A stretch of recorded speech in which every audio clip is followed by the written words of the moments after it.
Good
morning, good afternoon, good evening, and good night, dear great Biafrans and lovers of freedom. This is Radio Biafra HAUSA-SERVICE coming to you via the auspices of Radio Biafra London. My name remains Mazi Chinedu. Today is the 3rd day of June 2022. I am handing over the microphone to the head of the Directorate of the Indigenous People of Biafra, Mazi Chika Edoziem, to address Biafrans. Mazi, please, over to you. Thank you very much, Mazi Jonathan. Thank you. I believe I'm coming out to you very clear. You are, sir. Go on. You are coming out crystal clear. Greetings to great Biafrans all over the world.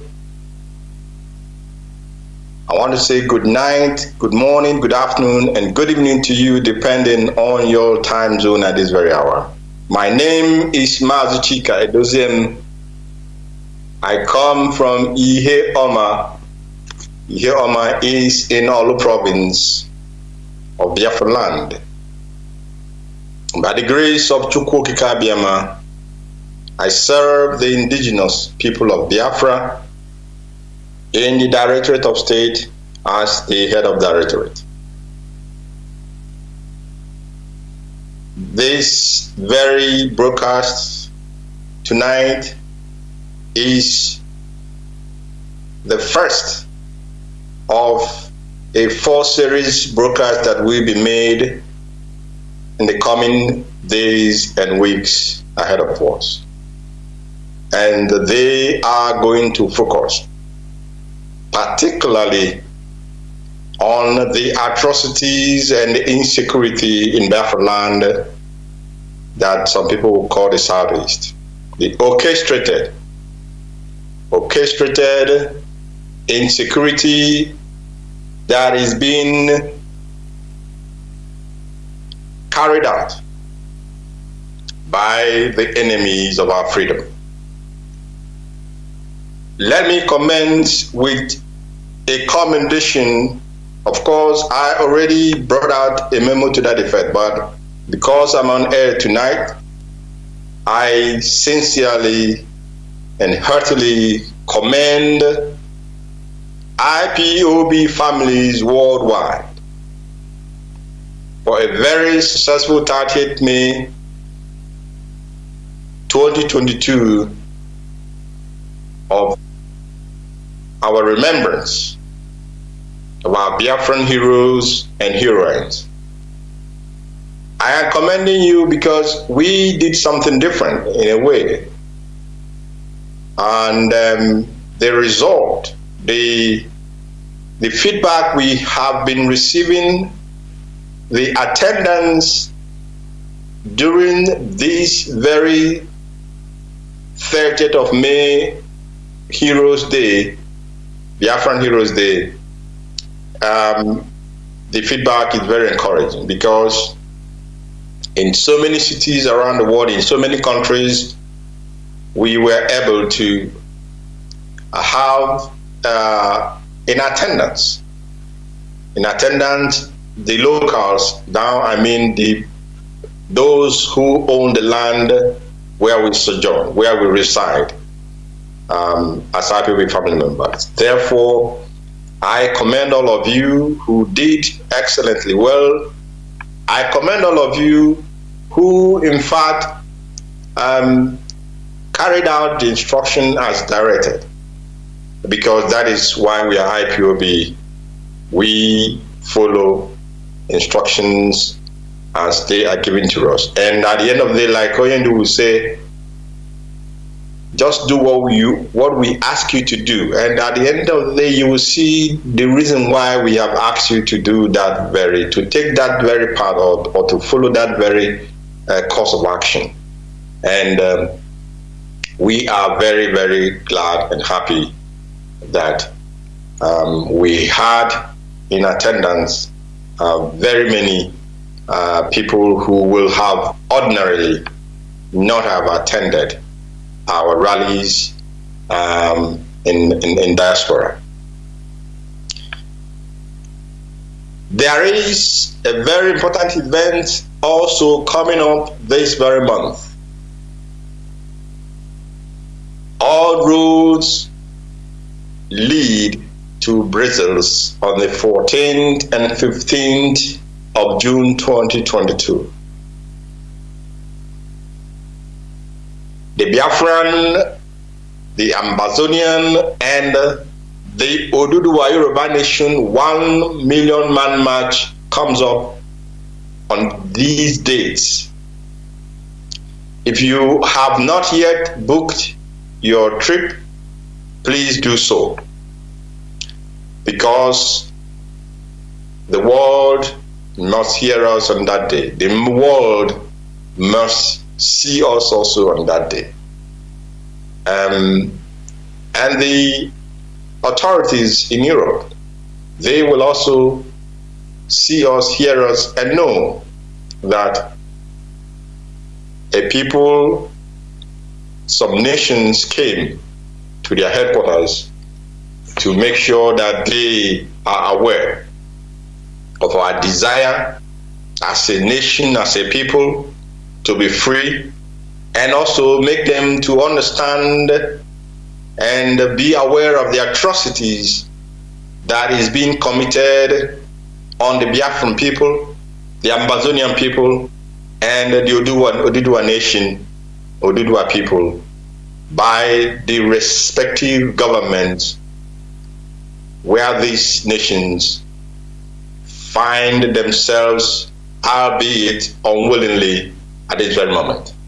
Therefore, I enjoin every IPOB family member, please, there is no excuse, because this rally, it was, we had made it known for a very long time. Therefore, those there will be no excuses that you are working or you're not working, because you will be able to put a request for some free day off to be able to attend this very, very historical event on the 14th and 15th of June 2022. Please keep a date with this very, very historical date and event. Be a part of it. It's your children will be told, you will tell your children about that in time to come. Campaign against the BBC, but we have not reached our objective at the moment. Therefore, our call campaign against BBC's fake news, against BBC's misinformation and propaganda, against IPOB, which they, BBC, run on behalf of the Nigerian Fulani government, continues for the next 2 weeks. This campaign continues for the next 2 weeks.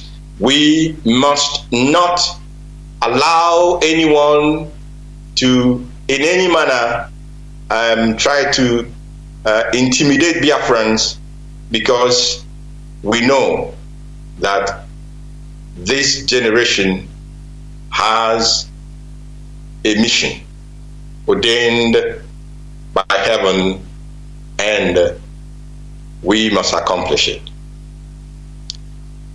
The BBC must pull down their blatant falsehood against our leader and against IPOB. That paid work that they did in order to portray this very peaceful movement as a violent one, they must retract that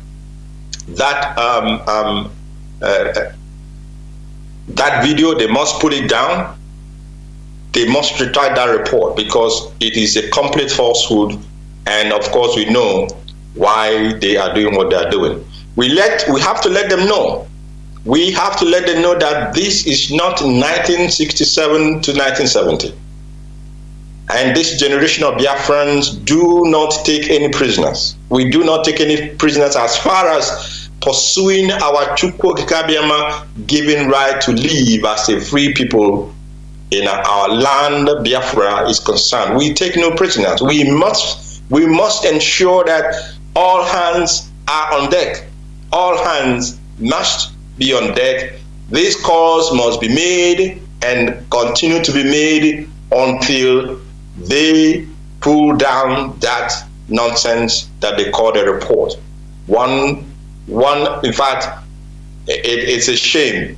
It's a shame, but we know some of these media houses, they have no longer shame.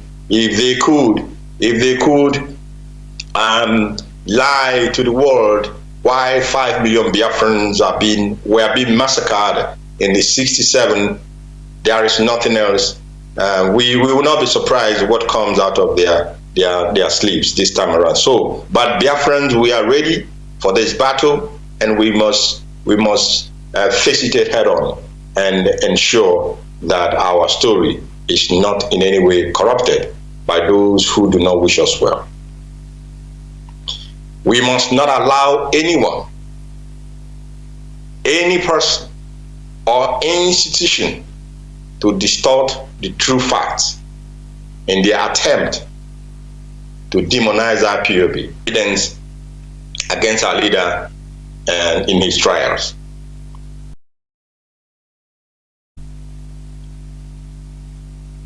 The leadership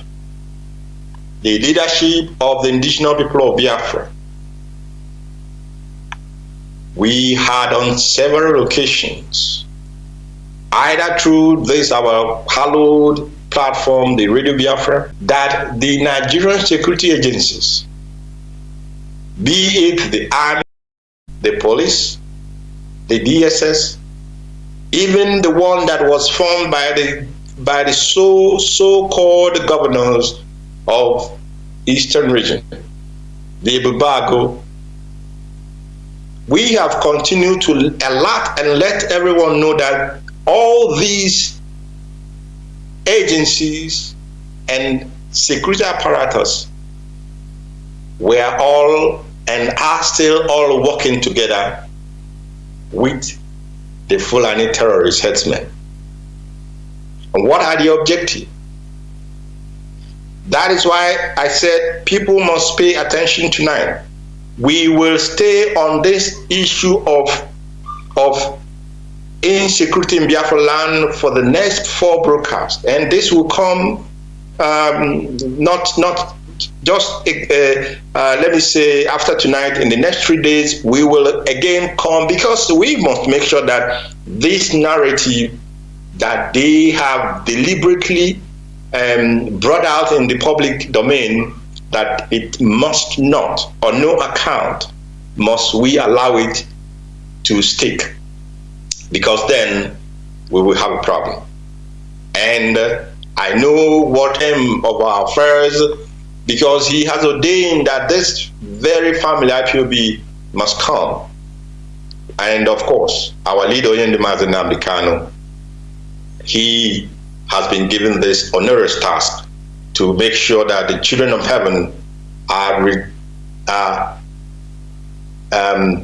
saved from the evil that is called the Zoological Republic of Nigeria. As I said, the army, the police, the DS, every aspect of the Nigerian security apparatus, they are working in consonance, in collaboration with the Fulani terrorist headsmen, and their agenda, their singular purpose is to cause insecurity in our land and then turn around, as they are doing presently, to tell us or to tell the world that this IPOB movement is a violent movement. We also told you, we also informed the Biafrans that criminals that call themselves cultists are working for politicians who are in turn pursuing the same objective as the Nigerian security agencies, which is they will create insecurity in the east, in the southeast. They will cause all forms of evil and criminality, and then they will say, yes, it is IPOB, it is ESN, and then of course they will tell us who is the leader of IPOB, who is the leader of ESN. They will know because our leader is their target. Don't make mistake about it. The target of the Nigerian government, the target of the zoo, the target of all the killings going on in our land is no other person but the leader of this great movement. And IPOB has a duty. Each one of us, we have a duty to stop the enemy on their tracks. We have a duty to make sure that we are telling this story as it is. And I thank Chukwokike, because the way he works is not the way that man works. He has been very, very gracious to us. And I believe he will continue to be gracious to his children until victory, total victory, is achieved. That is why in our language they say that efi na-enweghị ọdụdụ ọ bụ gịnị chie na-atụrụ ya ijiji. That is a cow without a tail. I will just translate it, the way we say it. A cow without a tail is only, without a tail, you can't drive away flies when they come around to look for what to eat or to bother the animal. In that sense, we say that it is only the spirit that guides that animal that helps him or her to drive away flies so that they don't bother him that much. So IPOB is like we are facing great enemies. We know that. We are not in any manner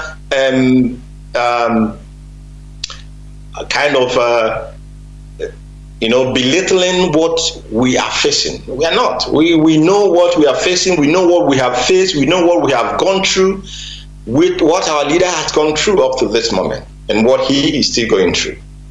And that's why I say at the end of all this, we have come tops and we have come victorious, and of course our leader will come out victorious as well, because Chukwu Abiyama is with us and he is at the helm of this affair. The Nigerian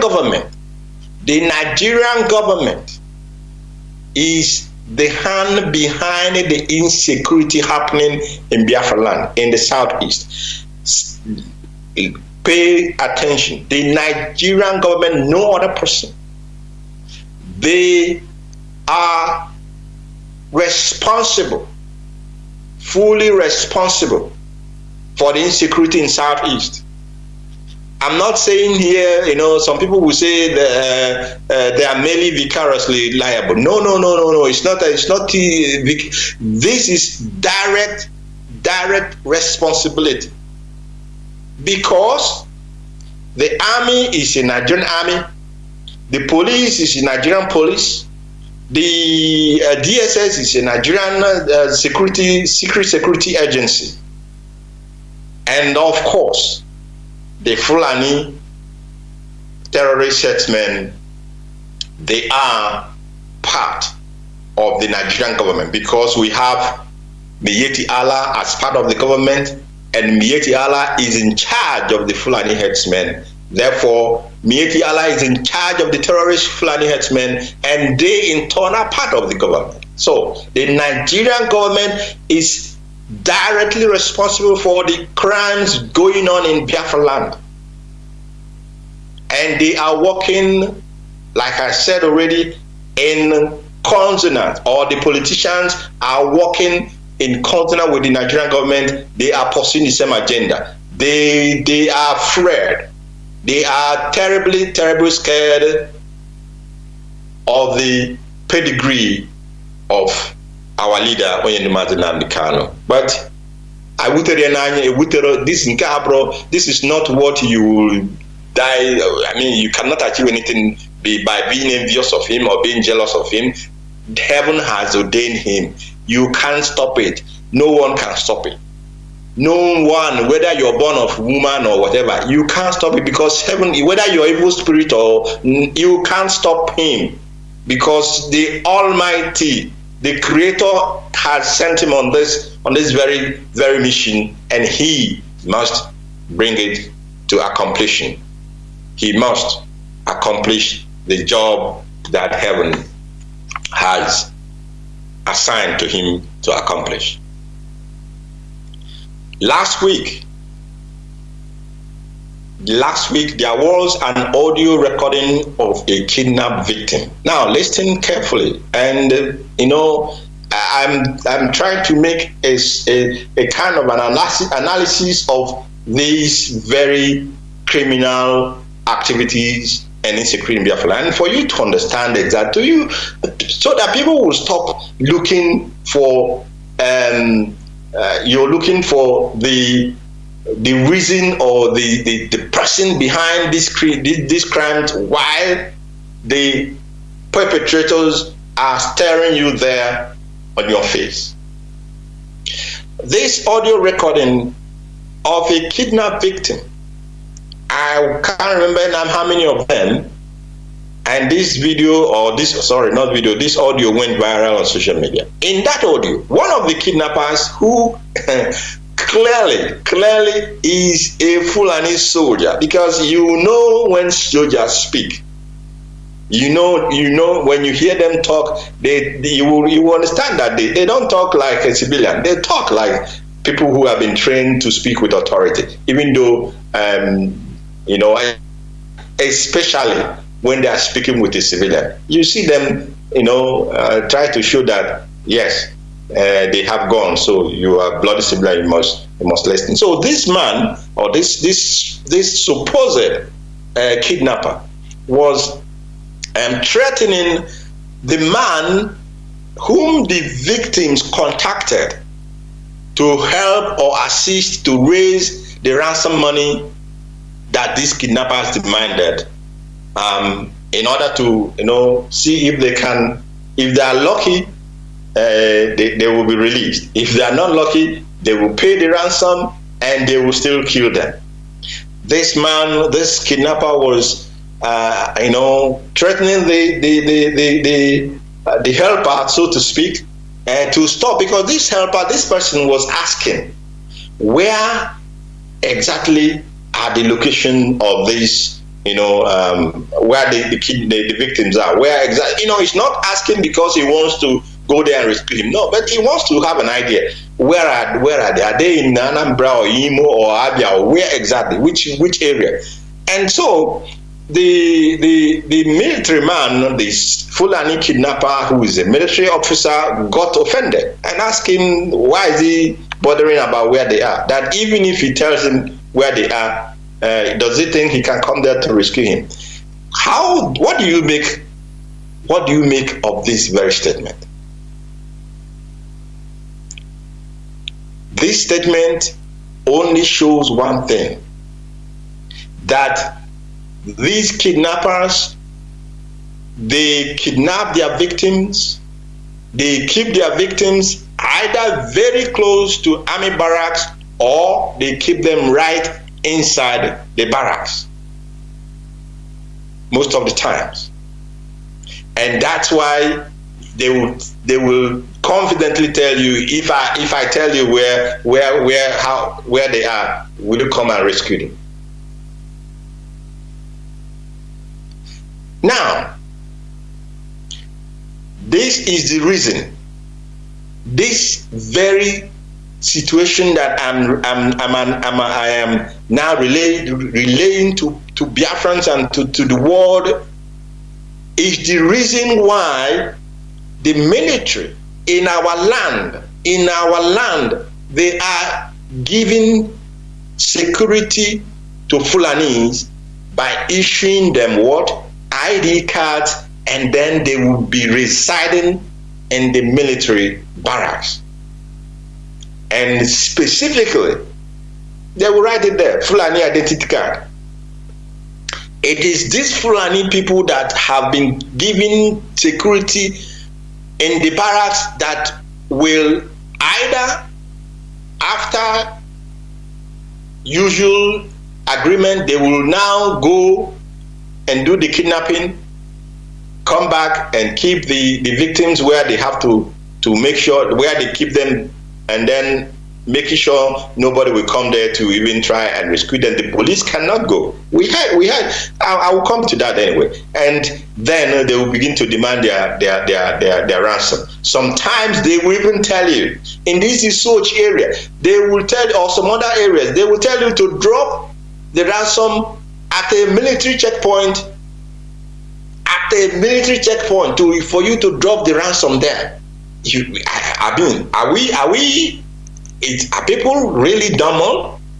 After all these things we hear, you keep a kidnapper that is supposed to be running for the military is now telling you to keep your ransom. The military man will even ask you what is inside. Normally, they will ask you what is inside. You will say it's money, and they will ask you why are you bringing money. And you will tell them my brother, my father, or my relative was kidnapped, and then they said we should pay so amount, and they said we should come and drop it here at the military checkpoint. My goodness me! And the military will not, in fact, be surprised. You will keep the money, and they will tell you, okay, go. Maybe if you're lucky, your brother or your relative will be released, and they will now go to the checkpoint to collect that ransom, and the people will not add one to one together to know that the Nigerian military, especially the military, they are the ones spearheading the kidnappings, while the police and the DSS are the ones spearheading the killings that is going on in our land with their politicians. The killings are done mostly by the police.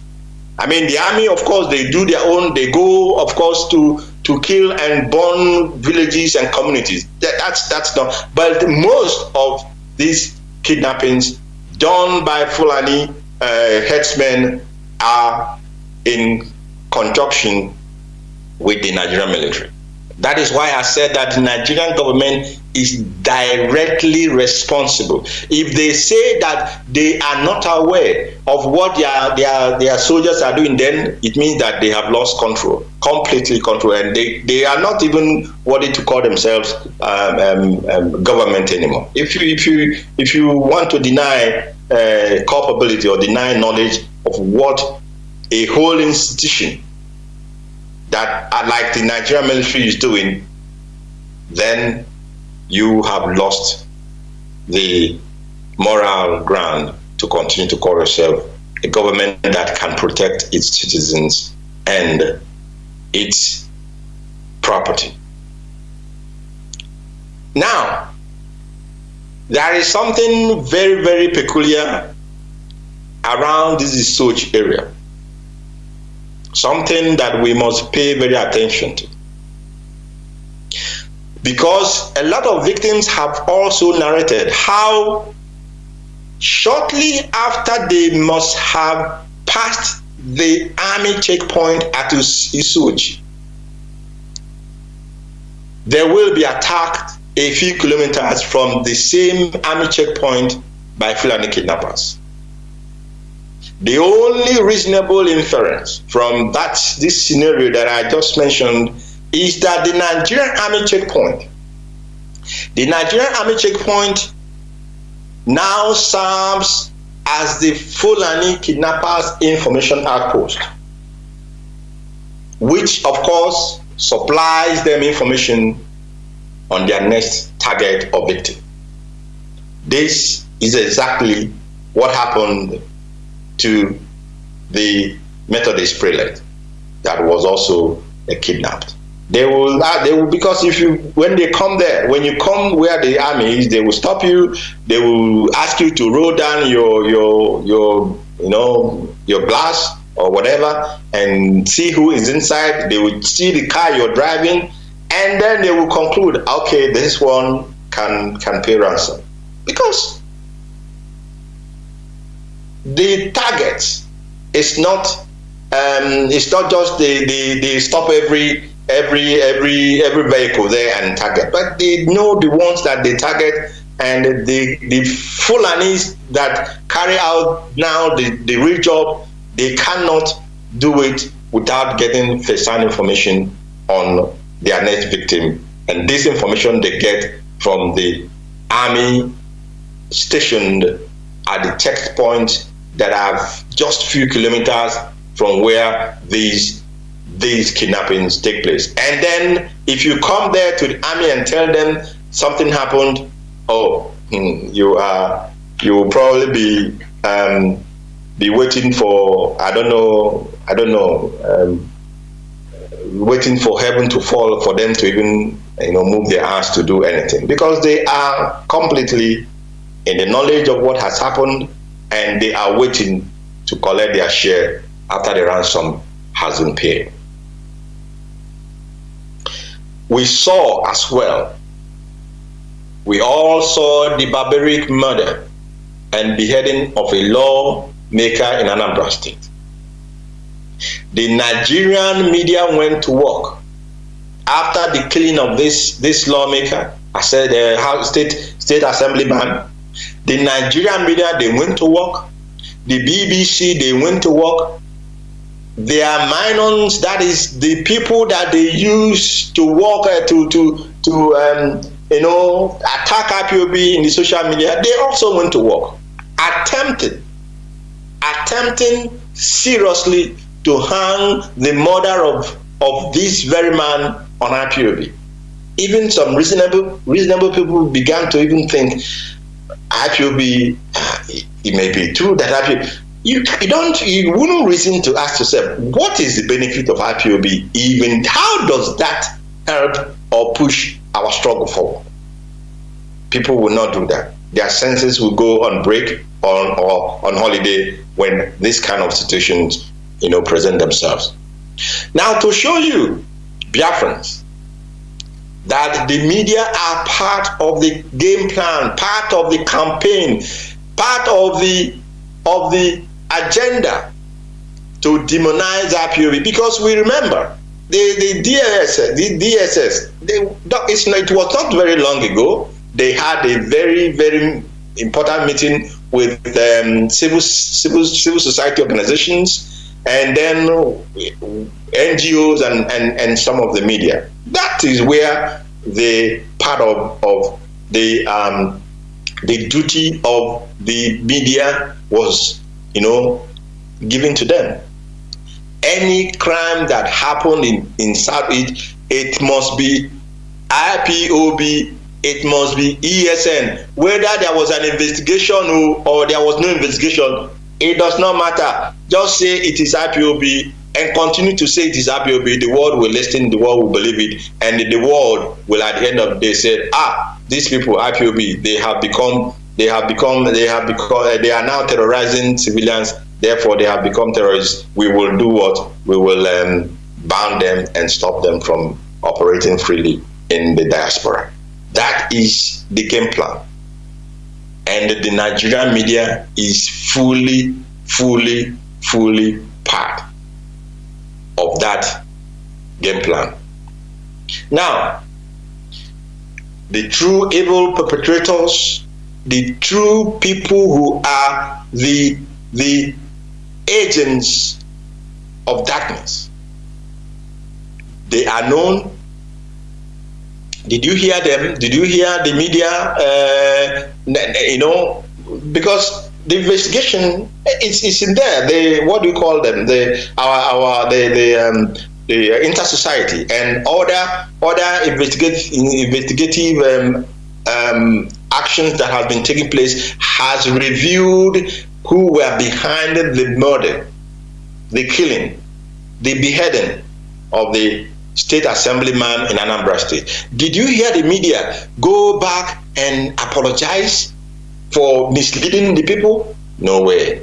Did you hear them retract their falsehood against IPOB? No way. Why would they do that? It will not serve the purpose for which they have been paid heavily, to be part of this agenda. So what they are now, at the end of the day, when these true facts have come out, rather than, instead of them to swallow their I don't know, shame, do they have? They don't have shame. But instead of them to in a way claim that they have made a mistake, no, they can't do that. What they have now done is that they turn again around to do what? To focus their attention on the innocent woman called Teresa Onoha, who happened somehow to be a relative of the chief culprit of the killing and beheading of the Anambra State Assemblyman. They now turn their attention what this lady has, or this mother, this woman has built, what the reputation that she has toiled to build through her music. This is now the target of the Nigerian media to destroy this very, very hard work and this very, very woman. But of course, the person who has, Onyendo said, if you are not carrying anything on your head and you fall down, you will not spill nothing on the floor. You will get up and you continue to go where you're going. So all their efforts to now focus their attention to make the innocent, the person who had no idea, who had nothing to do with the whole crime, they are now focusing on that very individual, and they are leaving behind, or leaving the person who is the culprit, without for much attention. Is very, very appalling and very, very sad indeed in the history of media or journalism world over. We are not oblivious of what happened just past weekend, and that is the kidnap of the Methodist prelate that I mentioned before, in passing. This man, who is the head of the Methodist Church worldwide. It's like the Pope or the Archbishop of Canterbury, or who is in charge of the Muslim faith worldwide. This man, goodness me, was also kidnapped. He fell victim. We have been telling our people. Onyendo started in 2015 to announce the coming rain that is coming. People said this young man, is it that you don't have better things to do, or this young man why are you disturbing the peace of our people? Onyendu was crying daily. When he comes on air, he would tell us that something is coming. Now, I'm not in any way mocking anybody. No, not at all. But it has touched the rich. It has touched the powerful. It has touched the elite, those who are on the high level of society, who believe that it will never come to them. That is the message I'm trying to give to politicians tonight. And any of you that call yourself an elite in Biafra land or intellectual, it will come to you at the appointed time.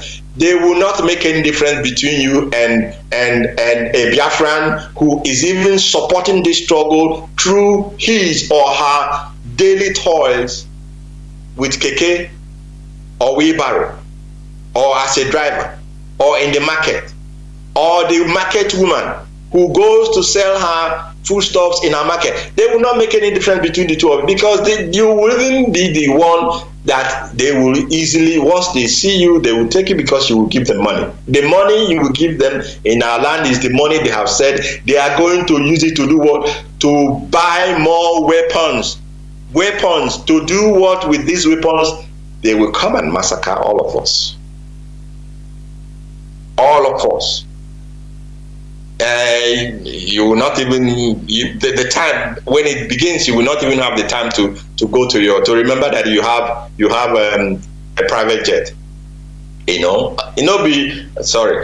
was Okorocha the other day was lying on the floor, calling on heaven to come and save him, because he has served the Fulani now. He has served the Fulani, and the Fulani are telling you, don't reach that. You betrayed your people. You think we don't know your secrets. Now time don't reach. His charms was not able to save him. He's calling on God, which God I don't know. He was not able to save him. He ended up being what? Being arrested.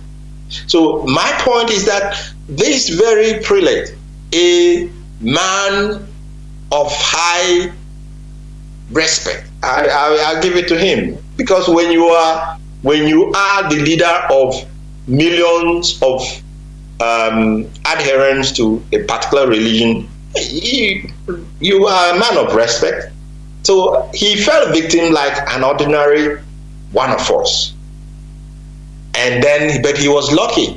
He was lucky because they were able to raise within 48 hours 100 million naira to do what? To save him. Many of us, we don't even have 10,000 naira to pay to save our people. So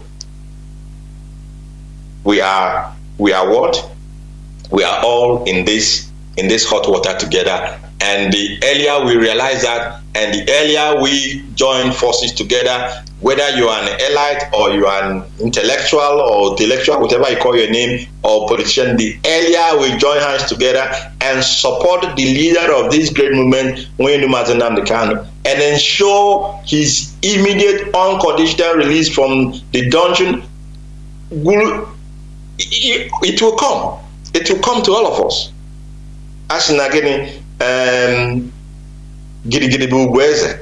And we must know that we have to use our Enyimba to do what?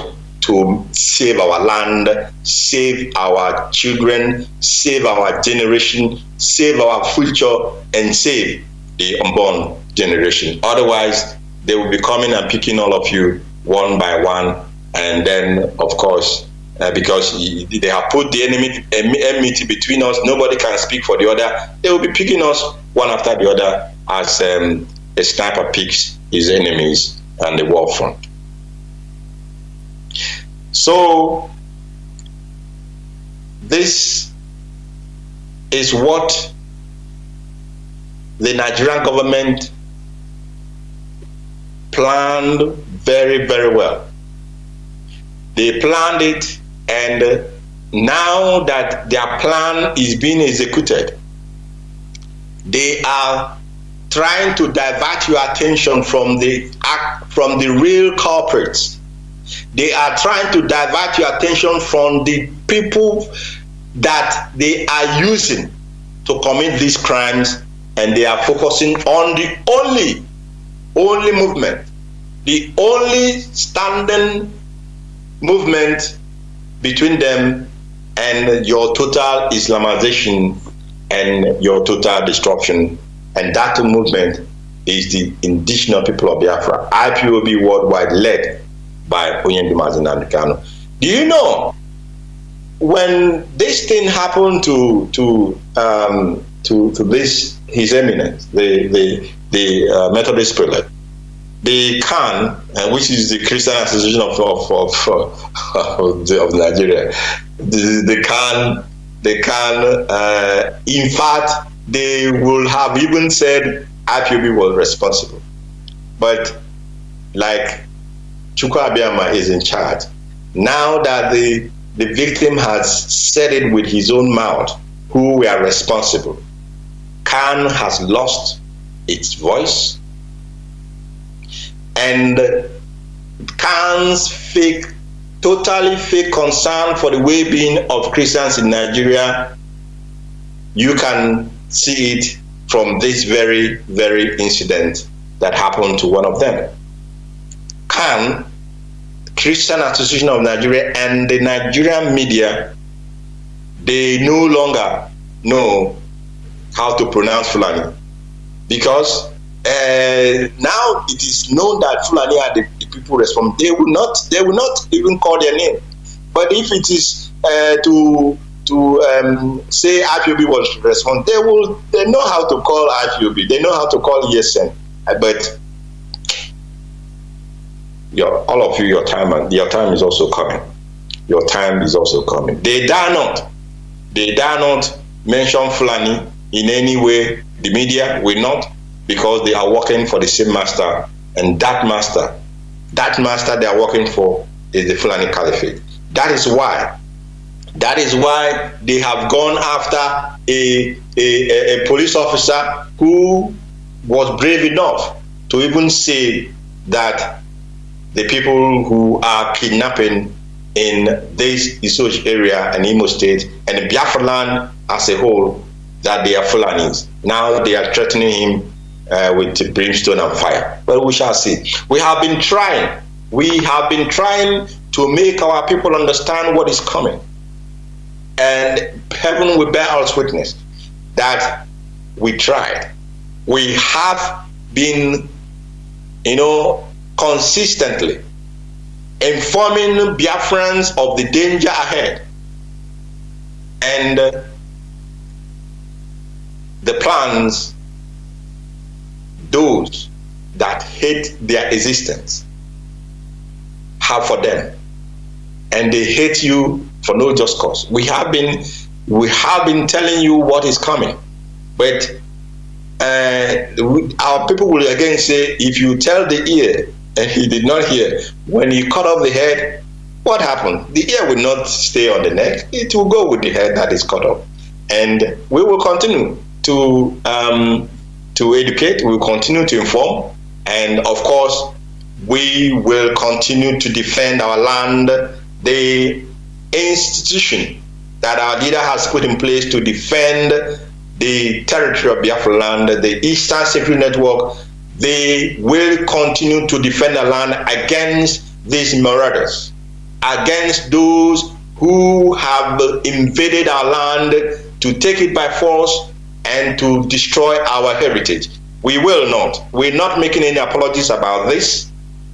They can call us what they want. What we know is that our agitation is a peaceful one. We have nothing to do with civilian killing of people in Biafra land. It will not bring us nothing. But do you see this Biafran forest and bushes and farmlands? We will protect it against anyone who dares to come in there in order to stop our people from doing their farm work, and or in order to attempt to defile our mothers and our women. We will continue to defend that land.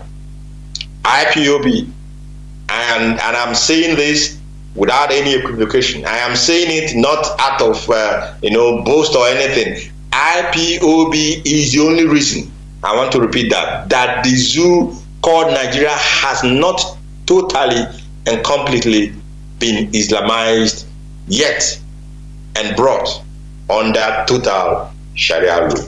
You people must be thanking IPOB and thanking, of course, Mazi Nnamdi Kanu for the wonderful work he has done so far. And we heard Dr. Mailafe told you that the Fulani are preparing to overrun the South. Theophilus Danjuma, a former military general, he told you that the Nigerian Fulani army are colluding with the terrorist Fulani headsmen. And now this very brave police officer, CSP John Bull, have also told you that the army is complicit and they are the army are now they will commit these crimes and they will come out and start to bark like a dog as if they are not the one who committed it. Now they are now after this man, looking for his blood because he has the temerity to name Fulani for what they are, to call them for what they are. But I can, they will of course, go after such very brave people, and let us see what will come out of that. Let us see what will come out of that. Do you know the most important of all these warnings that have been coming from people up to now? The most important is that the present army chief himself, Irabo or whatever he calls him, I don't know, but this man himself, he has confirmed that the military is working and collaborating with Boko Haram and Fulani herdsmen. But he wanted us to believe that the collusion that he's talking about with these terrorists, the army and terrorists, is just isolated. It's not, very, very spread out in the sense of it's not every military person is involved. But I want to tell you that this collaboration with the terrorists is a systemic one. Systemic in the sense because it begins from the Oga at the top. The Oga Patapata at the top, who is the commander-in-chief, down to his officers, including this man that calls himself a Rabo army chief, and then down to the rank and file, who are the foot soldiers that they use to commit these crimes in our land. This is the simple logic, because if you recruit Boko Haram into your army, just don't forget about the nonsense they call repentant. Just don't even pay attention to that. If you recruit deliberately, because it's deliberate, they will recruit Boko Haram into the army, give them military uniform, and then send them down to Biafra land to come and commit these crimes. What else? How can you, say that the military or the government is not responsible for the crime that is being committed in our land? I'm telling you tonight, this is simply what is going on. And this Boko Haram now they have become what? They have become simply official state terrorist instrument. They have become the state sponsored, that is, the state are now using them to sponsor terror in our land. And after they have done all this nonsense, they will say it is IPOB that is responsible. I'm going to ask some very salient questions here, because like I said, I don't want this broadcast to be too long, because we will have 4 series on this very matter going forward. From today, the next 3 days, I'm going to be on air until we make sure that this message sinks into the skull of our people, into their brain, for them to reason for once.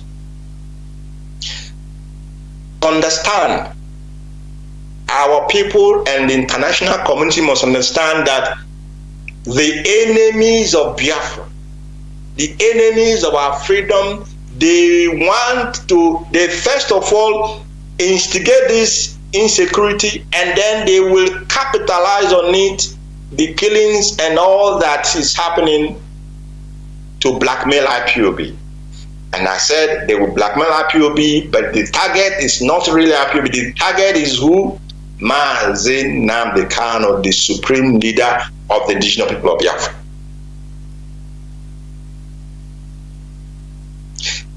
We must pay attention and note that most of these very high-profile killings, they happen a few days before Nyendu's court case. This is why I'm telling you that the target is him. Take, for example, the army couple that was killed. Take again, for example, the House of Assemblyman that was also murdered. Take, for example, the HAUSA pregnant woman and her children. These things, they happen few days or a day to the court appearance of our leader, because that is the target. They want to influence the outcome. They want to make sure, they want to delay his coming out, because they cannot. Our ancestors will forbid that they will succeed in keeping our leader longer than he has stayed in that dungeon. Therefore, all efforts that they are making is to try to prolong or to delay his coming out. But Chukwoki has ordained that Onyendu is coming out, and he will come out to march us directly to the free land of Biafra. Biafrans, these atrocities are being committed by people who want to ensure that Onyendu does not come out. I am repeating it because I want all of us to understand that both politicians and the church leaders and the ordinary Biafra, the purpose of this killing, it cannot be IPOB, it cannot be ESN, it cannot be any reasonable Igbo man, because our land forbids the shedding of such blood. It cannot be. Nobody who is genuinely interested in the release of our leader will be involved in these criminalities. Nobody who is genuinely concerned with his welfare will be involved in these atrocities. Because you ask yourself, how can the killing of our own people, whom Biafrans, whom Onyendu has been fighting for since he started this very movement, how can the killing of the same people he's fighting for help in securing his release? Does it make any sense? It does not make any sense. It will only complicate his case and turn our people against him and the Biafran cause, which is what the Nigerian government is planning or hoping to achieve. They want to create such a situation that our people will say, this is it what we are, is it this, how our people will talk. They will say, now this Biafra, so this Biafra go be safe. Why would they kill us though? Why are you killing people? Is it how the Biafra will be? They want to turn the mass against the movement, turn the mass, the Biafra, because they know that the support of this very movement is not those of us in the diaspora. Yes, we are financing it. Of course, that is for sure. We task ourselves here. We pay the dues. We pay what we need to pay to finance. But the stronghold of this movement is on the ground in Biafra land, and that is where they are committing all these atrocities, committing all this crime to see our people. If our people would now say, if not this kind of Biafra, I don't want it, and turn against. But Chukwokike and the spirits of our land, I will continue to let people know that this battle is no longer, in fact, it is beyond even the zoo. This battle is beyond what you can see. Okike is in control. We are going through pain. We are going through serious pains when one soul is lost. Onyendu goes through great pains when the blood of an innocent Biafran is spilled in our land. That is the truth. That is the fact. But I can assure you tonight that this battle, despite, notwithstanding the atrocities that Nigerian government is committing to the land, this battle is beyond them, because heaven is in complete control and heaven is on our side, and our ancestors have risen. We have just some couple of days back, we have remembered our heroes and our heroines, and we have called upon them to rise up and continue to fight in the spirit until Biafra is restored, because we want to restore Biafra to honor them and to appreciate the supreme sacrifices that they have made. I want to tell you again that these killings are also calculated, because they carry out these killings a day or two before Onyendu's court appearances. They want or try or wish or hope that they will use it to intimidate and blackmail the judiciary. That is also their agenda. That we must know. Because when a judge is confronted with a leader of a movement who is being accused, whose movement is being accused of committing such atrocities, usually you will be thinking, is it wise to release this man so that he will not? So I'm not going to go into this, but I want to make this clear to Biafrans tonight, and which of course I'll make again, continue to make it happen, is for us to understand that the killings in our land is orchestrated. The killings in our land is planned. The killings in our land has its agenda. The agenda is to cow us into turning against the Biafra movement, turning against our leader, and abandoning the struggle and abandoning our freedom. But Chukwu Abiyama forbid, because that will mean that your children, your children's children, and your generations yet unborn their slavery, their situation of oppression will, in fact, what we are going through, it will be a child's play, what they will go through, but only if we, develop allow ourselves to be bamboozled, allow ourselves to be intimidated, allow ourselves to be cowed by the Nigerian government or those who are working with them. The British are behind them. We know that. But I have said, if this battle is just by our own strength, IPOB would not be where we are today. So I am encouraging all of you that what we are going through is painful, but be rest assured that heaven is on our side, and we must continue on this path that we have chosen to make sure that our leader is released and he rejoins us, and we continue to march into a free and independent Biafran nation. I want to make one announcement here, or one reiteration before I close this very, very evening broadcast. The general public has to be wary of those who has been expelled from this very movement, because they are no longer part of this family. Those who have been expelled, they are not part of this one, because the reason why you were expelled before, there's no way, after you have worked with Madam Oyibo, you work with Nelly, and then you still want Biafran now that you believe there's no road, there's no more road there. You want to come back to IPOB and begin to look for how you can deceive anybody. Anybody who is paying attention to any officer that has been expelled in this movement, you're on your own, because they are not representing IPOB. They are not working for IPOB. They are not part of the IPOB family. And specifically, I want to mention 3 names here. 3 names that those in Canada and those in USA must be very, very, very, very wary and pay attention. The following persons have been expelled from IPOB. They have been expelled. They have not been in any way record or whatever. These persons, one Mazi Chika, he was a former IPOB USA Central Regional Rep. He has been expelled from this movement. The second is Mazi Olivobi, former IPOB USA Eastern. He was also expelled.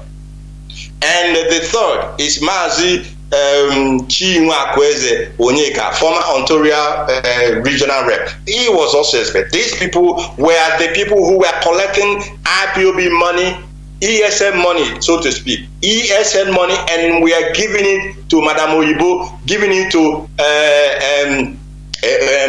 what's her name, Dr. Idu, or whatever that she calls herself. Now they want to come back from the back door. Your head no correct if I just even use that word, because sometimes I get upset when people don't reason. Anything you do with these people, you are on your own. And I am telling the family in USA and family in Canada to make sure that they bring out the expulsion letter and send it to any Igbo organization or any organization whatsoever that these people may be going there to want to deceive them that they are working, because IPOB will not be held responsible if you let your funds go into their hand, because I don't know what they will do with it. Now, this is this very announcement I want to make tonight, and I want to ask all of us to continue to remain steadfast. I want to ask all of us to continue to remain brave before our enemies, because for us there shall not be any retreat and there shall not be any surrender as far as this movement for the restoration of Biafra is concerned. Onyendu has been sacrificed, and he has told us he will not disappoint us. And I can assure him, wherever he may be tonight, that this leadership he has put in place will not disappoint him. And I want to also ask you, Biafrans, please, great and hardcore IPOB family members worldwide, you must not disappoint the supreme leader of this great movement. We must remain faithful, we must remain loyal, we must remain, above all things, we must remain disciplined. Discipline, without discipline, we cannot go anywhere. We cannot deceive ourselves. We must remain disciplined, and if you are indisciplined in this movement, we will discipline you. We will discipline you.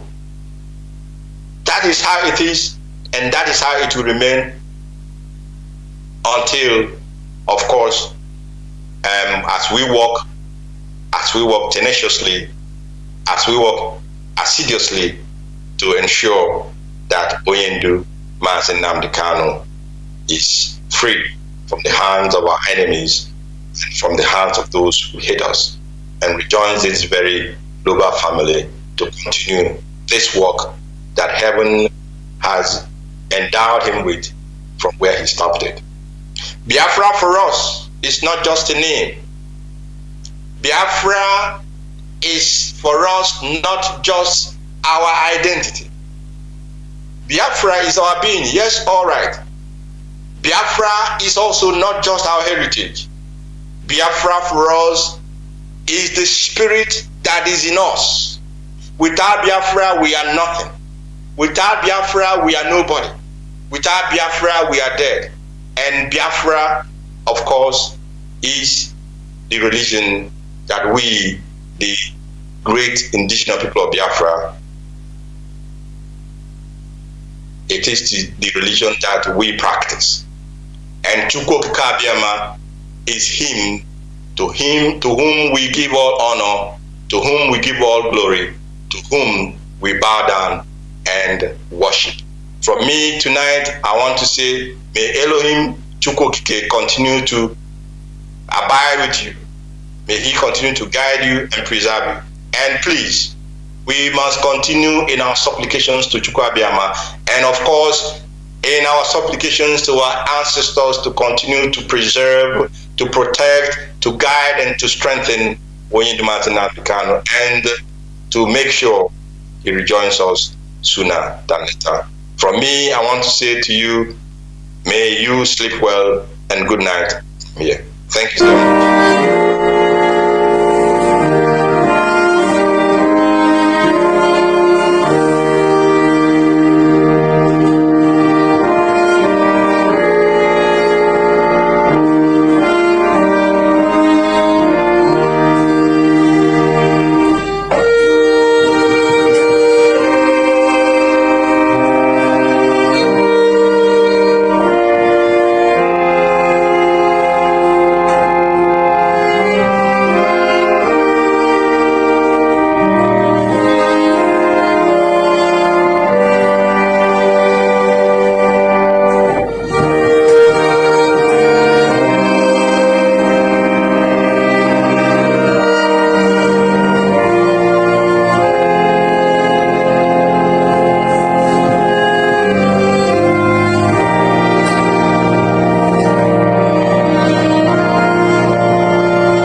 Good evening, great Biafrans, wonderful people and beautiful people.